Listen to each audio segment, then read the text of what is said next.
बिस्मिल्लाहिर्रहमानिर्रहीम। अस्सलाम वालेकुम व रहमतुल्लाहि व बरकातहू। की हाल चाल है जी? ठीक ठाक हो? उम्मीद है अल्लाह ताला दे हुक्म दे नाल इंशाअल्लाह तुसी सारे ठीक ठाक होवोगे। अल्लाह ताला सब ते रहमत फरमाए। अल्लाह ताला सब नूं अपने हिफ्ज़ो ईमान दे विच रखे।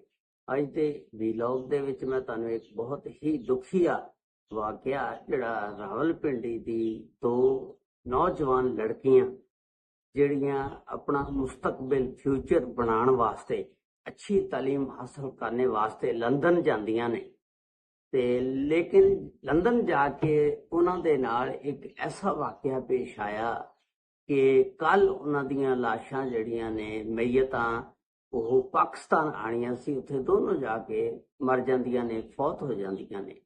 उस सारे वाक़े दी तफसीलात कि वो किस तरह फौत होईयां, किवें मरीयां, मौत जिहड़ी आ पाकिस्तान दे विचों किस तरह उन्हां नूं चुक के लंदन ले जांदी आ और उस जगह ते जाके मौत वाक़या हुंदी आ जिथे अल्लाह ताला ने लिखी हुंदी आ।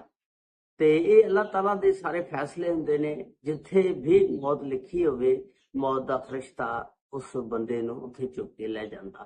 इसी तरह इन्हां लड़कियां दी मौत सी जिहड़ी यूके लंदन दे विच होई, इत्थों आला तलीम हासिल करने वास्ते हालांकि गईयां। ये वाकया इस तरह कि रावलपिंडी दियां दो भैणां ने, हलीमा ते हाजरा। हाजरा जिहड़ी आ 25 साल उहदी उम्र आ, हलीमा जिहड़ी आ उहदी 29 साल उम्र आ। हलीमा जिहड़ी आ शादीशुदा आ ते उहदे बच्चे भी आ। हलीमा जिहड़ी आ इस तो पहला पाकिस्तान दे विच PTCL दे विच काम करदी सी, अच्छी जॉब सी उहदी इत्थे। लेकिन हर बंदा तरक्की करने की कोशिश करता कि मैं ज्यादा तो ज्यादा तरक्की करा। उहदी ख्वाहिश सी कि मैं मास्टर डिग्री जिहड़ी आ ਉਹ यूके तो करा। ਉਹ ਤੇ ਉਹਦੀ छोटी भैन हलीमा और हाजरा दोनों यूके यानी लंदन चले जानियां अपनी आला तलीम हासिल करने वास्ते, मास्टर की डिग्री हासिल करने वास्ते। ते ये 11 जून का वाकया कि उत्थे दोनों नूं ये जिहड़ा पेश आया कि इत्थों जिस वेले पैसे पूसे इकट्ठे करके चले जानियां आला तलीम हासिल करने वास्ते, उत्थे जाके यूनीवर्सिटी ऑफ चेस्टर दे विच दाखला ले लैंदियां।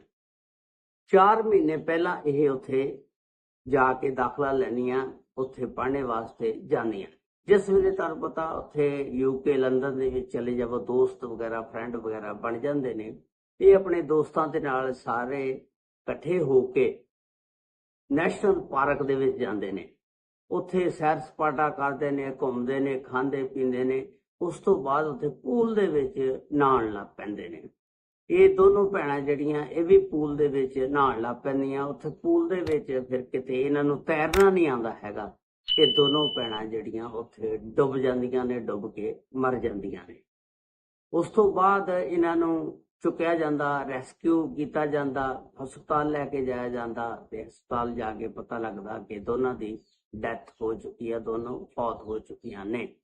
देखो तुसी मौत दा फरिश्ता पाकिस्तान दे विचों 4 महीने पहला इन्हां नूं लैके उत्थे जांदा ते जाके जान जिहड़ी आ, रूह जिहड़ी आ उन्हां दी UK London national park pool दे विच हुंदी आ। ते उस तो बाद फिर इन्हां दे घर इतलाह दित्ती जांदी आ।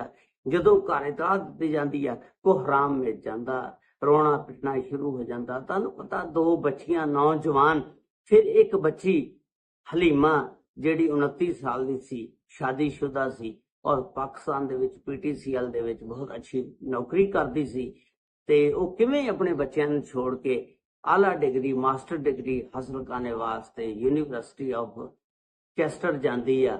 ते लेकिन ये नहीं सी पता अपने ख्वाब जिहड़े सी अधूरे छोड़ देने आ बेहतर मुस्तकबिल लई। लेकिन जदों आंदी आ ते पाकिस्तान कल उन्हां दी डैड बॉडी आई आ।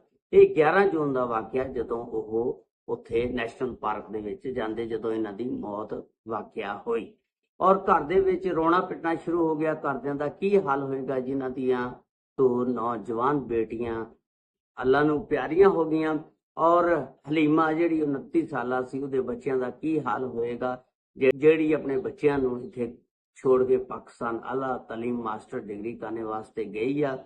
ते ख्वाब इन्हां दे विचारियां दे सारे चकनाचूर हो गए।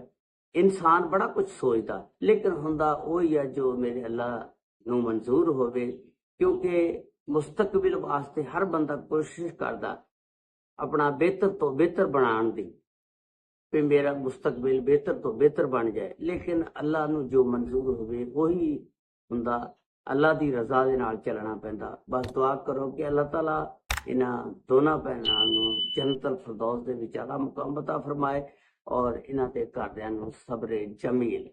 ते ये सी अज दा वाकया, अज दी स्टोरी जिहड़ी मैं तुहाडे नाल शेयर कीती। अल्लाह ताला सब ते रहमत फरमाए, अल्लाह ताला सब नू हिफ्ज़ मान च रखे। अस्सलामु अलैकुम व रहमतुल्लाहि व बरकातहू।